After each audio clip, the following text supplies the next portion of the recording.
ഞാൻ എന്തൊരു കളി കളിക്കുന്നത്?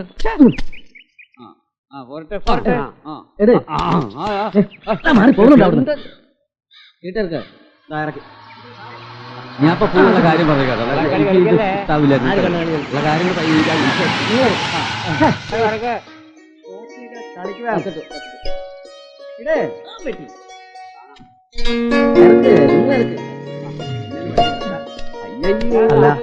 ഒരു കാര്യം ഒന്ന് ചോദിച്ചോട്ടെ, എന്ത് കളിയാണ് കളിക്കുന്നത്? എനിക്ക് മനസ്സിലായില്ലേ പറ്റി? എന്താണ് നിങ്ങളോടാ ചോദിച്ചത്? വാരിക്കുഴി വീട്, വാരിക്കുഴിയിലെ അറിയാമോ? ആരെ കാണാനാ? അങ്ങനെയൊന്നുമില്ല, എല്ലാരെയും കാണണം. മാലക്കേസുമായിട്ട് ബന്ധപ്പെട്ട വല്ലവരായിരിക്കും. ഒന്ന് ചോദിച്ചു കളയാം.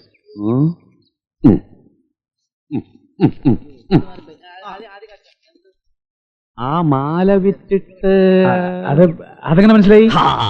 ആളെ കണ്ടറിഞ്ഞൂടെ? ഇവിടുന്ന് നേരെ പോകുമ്പോ ഒരു പാലമുണ്ട്. ആ പാലം കഴിഞ്ഞ ഇടത്തോട്ടൊരു വളവാണ്. അവിടെ വയലിന്റെ കരക്കിരിക്കുന്ന ആദ്യത്തെ വീടാണ് വാരിക്കുഴിയിലെ വീട്.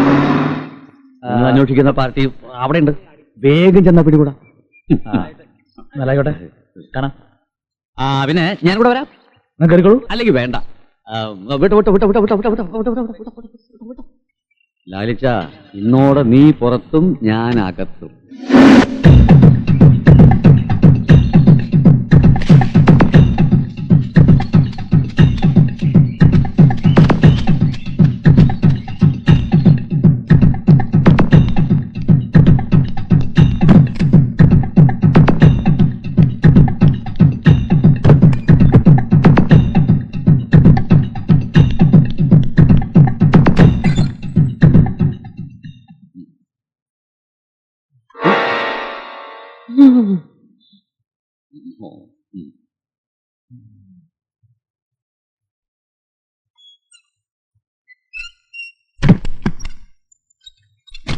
ഇന്ന് നിന്റെ ചീ ചീ ചീ ചീ ചീ.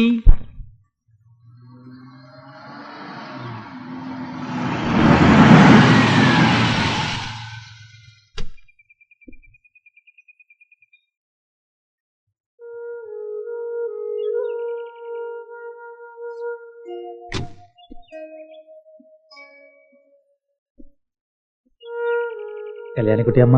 ഞാനോ? ഇത് മകനാ, അശോകൻ. നിങ്ങളാരാ? മനസ്സിലായില്ല. പറയാം. കയറിയിരിക്കാൻ ആരും പറയാത്ത എന്താ? കയറിയിരിക്കാം.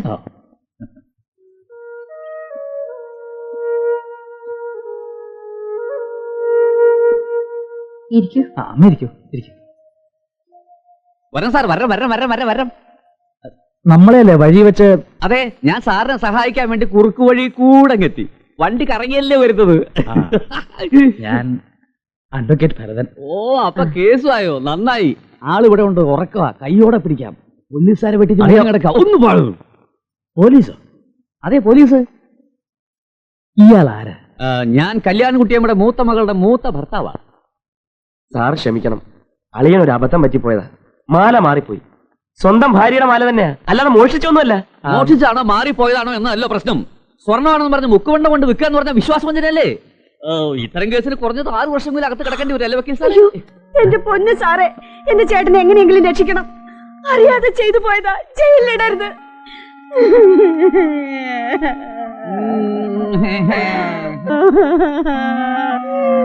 ഞാൻ നിങ്ങൾ ഉദ്ദേശിക്കുന്ന ആളല്ല. വളരെ പ്രധാനപ്പെട്ട ഒരു കാര്യവുമായിട്ടാണ് ഞാൻ വന്നത്.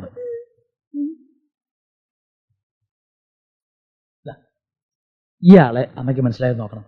ഇത് നമ്മുടെ വീരപ്പനല്ലേ? അല്ലേ?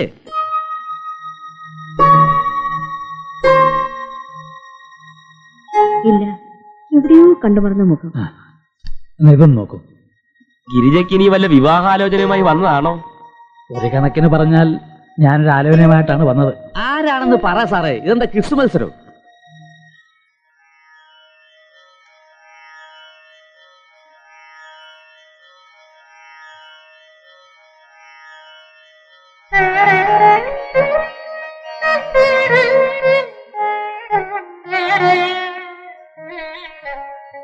അയ്യോ, ഇതെന്റെ വാസുകുട്ടിയല്ലേ? എവിടെയവൻ? ഇപ്പോഴെങ്കിലും എന്നെ ഒന്നൊന്ന് കാണാൻ തോന്നിയല്ലോ. വിളിക്കവനെ, ഞാനൊന്ന് കാണട്ടെ. അമ്മയുടെ സഹോദരൻ ഇനി വിളിച്ചാ വരില്ല. ഒരുപാട് ആഗ്രഹങ്ങൾ ബാക്കിയുണ്ടായിരുന്നു. പക്ഷേ വിധി ഒന്നിനും സമ്മതിച്ചില്ല. പെട്ടെന്നായിരുന്നു എല്ലാം. എന്റെ വാസുകുട്ടി,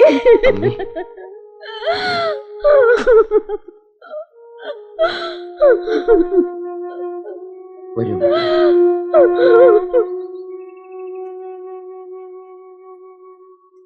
ചെറുപ്പം മുതലേ അവന് നാട് വിട്ടു പോണമെന്നായിരുന്നു മോഹം.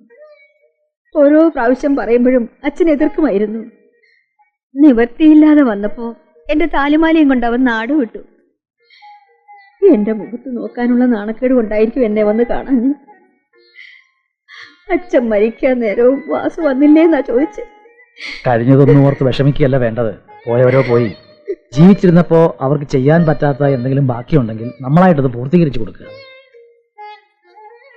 എല്ലാവരെയും വന്നൊന്ന് കാണണമെന്ന് ഈ അടുത്ത കാലത്തിനോട് പറയുകയുണ്ടായി. വിധി എന്നൊന്നുണ്ടല്ലോ, അതുപോലെ നടക്കൂ. ഇവിടുന്ന് പുറപ്പെട്ടു പോയ അദ്ദേഹം വന്നുപെട്ടത് തമിഴ്നാട്ടിലെ മധുരാന്തകം എന്ന് പറഞ്ഞ സ്ഥലത്താണ്. ഒരുപാട് കഷ്ടപ്പെട്ടു. ആരൊക്കെയോ സഹായിച്ചു, കുറെ പണം ഉണ്ടാക്കി. അക്കാലത്താണ് ഒരു ഗൗണ്ടറുമായി അടുപ്പത്തിലായത്. ആ അടുപ്പം അയാളുടെ മകളുമായുള്ള വിവാഹത്തിൽ കലാശിച്ചു. അങ്ങനെ വാസുദേവൻ നായർ കോടീശ്വരനായി. കൗണ്ടർ നായർ എന്ന് പറഞ്ഞാൽ ആ നാട്ടിൽ അറിയാത്തവരായി ആരുമില്ല.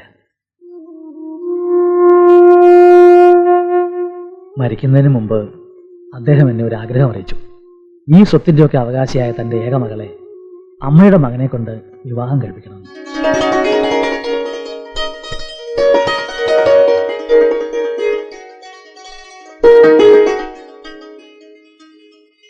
തൻ്റെ പെങ്ങളോടുള്ള കടപ്പാട് തീർക്കാൻ വേണ്ടിയാവും അദ്ദേഹം ഇങ്ങനൊരു തീരുമാനമെടുത്തത്. ഈ വിവരം നിങ്ങളെ ധരിപ്പിക്കാനും അങ്ങോട്ട് വരണമെന്ന് പറയാനുമാണ് ഞാൻ വന്നത്. അങ്ങോട്ട് വരണമെന്ന് വെച്ചാൽ? അങ്ങോട്ട് വരണമെന്ന് വെച്ചാൽ കോടിക്കണക്കിന് വില പതിക്കുന്ന സ്വത്തുക്കൾ വേണ്ടവിടെ നോക്കി നടത്താൻ അവിടെ ആളില്ലാതെ വിഷമിക്കുകയാണ്. എന്നാ ഉടനെ പോകാളിയാ. കറക്റ്റ്. അല്ല വക്കീൽ, ഒരു സംശയം ചോദിച്ചോട്ടെ. വാസ്തവത്തിൽ ഈ പെൺകുട്ടിക്ക് വല്ല മാറാവ്യാധിയോ ഭ്രാന്തോ അല്ലറ ചില്ലറ നടപടി ദൂഷ്യങ്ങളോ അങ്ങനെ എന്തെങ്കിലും? അല്ല, എന്തായാലും എനിക്ക് പരിപൂർണ സമ്മതമാണ്. എനിക്കും. അശോകൻ എന്താ ഒന്നും മിണ്ടാത്തത്? എനിക്കിതൊക്കെ ഒരു മുത്തശ്ശി കഥ പോലെ തോന്നുന്നു. മാത്രമല്ല സർ, അച്ഛനുള്ളപ്പോ പറയുമായിരുന്നു അർഹിക്കാത്തൊന്നും ആഗ്രഹിക്കരുത്. വേണ്ട വേണ്ട സർ. എല്ലാം നിങ്ങൾക്ക് അവകാശപ്പെട്ടത് തന്നെയാണ്. ഇതൊക്കെ ഒരു ഭാഗ്യമാണെന്ന് കരുതി സന്തോഷിക്കുക.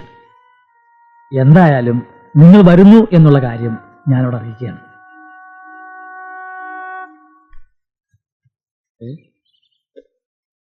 അളിയ, എന്താ ഇത്? കാലുവിട്, കാലുവിടാൻ. രാവിലെ തന്നെ കാല് വാരുവാനോ? കാല് വാരിയല്ല അളിയ, ഞാൻ സാഷ്ടാംഗ പ്രണാമം നടത്തിക്കൊണ്ടിരിക്കുക. കാലെന്ന് വിടാൻ. അളിയ, ഞാൻ പറയുന്ന കേക്ക്. അളിയാ, കേക്ക്. ഓ, അടുത്ത മാറി. നിനക്ക് കുഞ്ഞുനാളില് കേക്ക് എന്ത് ഇഷ്ടായിരുന്നോ? ഭാമയെ കല്യാണം കഴിച്ച ഒന്നാം വിരുന്നിന് വന്നപ്പോ 1 കിലോ കേക്കും കൊണ്ടല്ലേ ഞാൻ വന്നത്. നിനക്ക് ഓർമ്മയില്ലേ? പച്ച കള്ളം. സത്യമാ. അന്ന് നിങ്ങൾക്ക് മോഷണം ഉണ്ടായിരുന്നോ? അല്ല, 1 കിലോ കേക്ക് എന്നൊക്കെ പറഞ്ഞോണ്ട് ചോദിച്ചതാ. അങ്ങോട്ട് പറഞ്ഞില്ല. നമുക്ക് കൗണ്ടർ മാമന്റെ വീട്ടിലേക്ക് പോവാൻ തീവണ്ടിക്ക് സീറ്റ് ബുക്ക് ചെയ്യണ്ടേ? നമുക്ക് ബുദ്ധിമോശമല്ലോ സംഭവിച്ചിനി ഞാൻ പോകേണ്ടി വന്നാലും തമ്മി കണ്ട തല തല്ലി കീറാൻ നിൽക്കുന്ന നിങ്ങളെ കൊണ്ടുപോകുന്ന പ്രശ്നമേ ഇല്ല. അയ്യോ, ഞങ്ങൾ തമ്മിൽ എന്ത് സ്നേഹത്തിലാണെന്നറിയൂ. പിന്നെ ഞങ്ങൾ ഇന്നലെ ഒരു പാത്രത്തിൽ നിന്നല്ലേ ഊണ് കഴിച്ചത്. ഞങ്ങൾ തമ്മിൽ ഒരു പിണക്കവും ഇല്ല. കണ്ട കിസ് ചെയ്യണ കണ്ട. അങ്ങനെ സംഭവിച്ചാൽ ശിക്ഷിക്കണം. ഞങ്ങൾ എന്ത് തെറ്റ് ചെയ്താലും വിവരവും വിദ്യാഭ്യാസമുള്ള നീ ശിക്ഷിക്കണം. എന്ത് ശിക്ഷയും സ്വീകരിക്കാൻ ഞാൻ തയ്യാറാണ്. എന്തും. ചിലപ്പോ ദേഷ്യം വന്നാൽ പുളിച്ച തെറി വിളിച്ചെന്നിരിക്കും. ആഹാ, അതൊരു ആനന്ദ ഭൈരവി രാഗം പോലെ ഞാൻ ആസ്വദിക്കും. ചിലപ്പോ ക്രൂരമായി തല്ലിയെന്നിരിക്കും. അതൊരു ഗുരുദക്ഷിണയായിട്ട് ഞാൻ എടുക്കും. പിടലിക്ക് പിടിച്ച് പുറത്താക്കിയാലോ? ഞങ്ങൾ പുറകിലാകും. ഒന്നളിയാ, കൗണ്ടർ മാമന്റെ വീട്ടിലേക്ക് നമുക്ക് എന്നാ അളിയാ പോവേണ്ടത്? തൽക്കാലം നമ്മൾ പോകുന്നില്ല. കൊളമാക്കിയല്ലോ. അപ്പൊ ഈ ജാതകത്തിലും രാജകത്തിലും ഒക്കെ കുറച്ച് കാര്യമുണ്ടല്ലേ? നിനക്കും പകർന്നു ആ ഭ്രാന്ത്. ഈ ആഴ്ച എന്തായാലും വീടിന്റെ ജപ്തി നടക്കണം.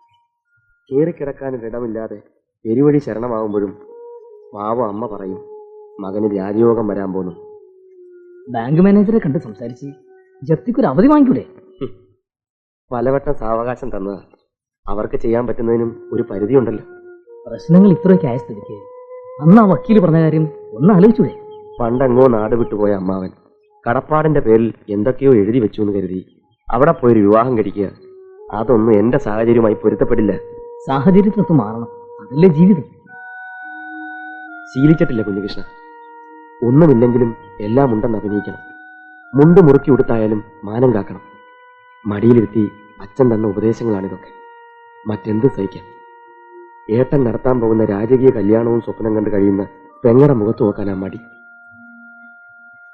നാളെ തെരുവിലിറങ്ങുമ്പോ അവളും ഉണ്ടാവും ഒപ്പം. അശോക, നീ ഇങ്ങനെ. സാരമില്ലടാ. പോസ്റ്റ്മാനെ കാണുമ്പോ അശോകന്റെ വിലാസം മാറിയ കാര്യമൊന്ന് പറയണം. ദൂരെ എവിടെയെങ്കിലും ഒരു സ്ഥലവും വീട്ടുപേരും നീ ചുമ്മാ പറഞ്ഞാ മതി. വരട്ടെ.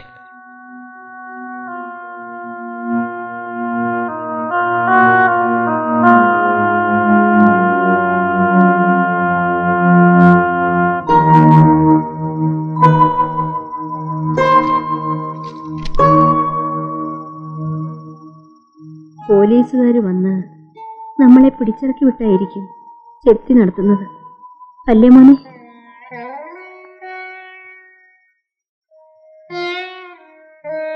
പട്ടിണിയും ദാരിദ്ര്യവുമായിരുന്നെങ്കിലും ഇതുവരെ നാട്ടുകാരെ അറിയിക്കാതെ കഴിഞ്ഞു.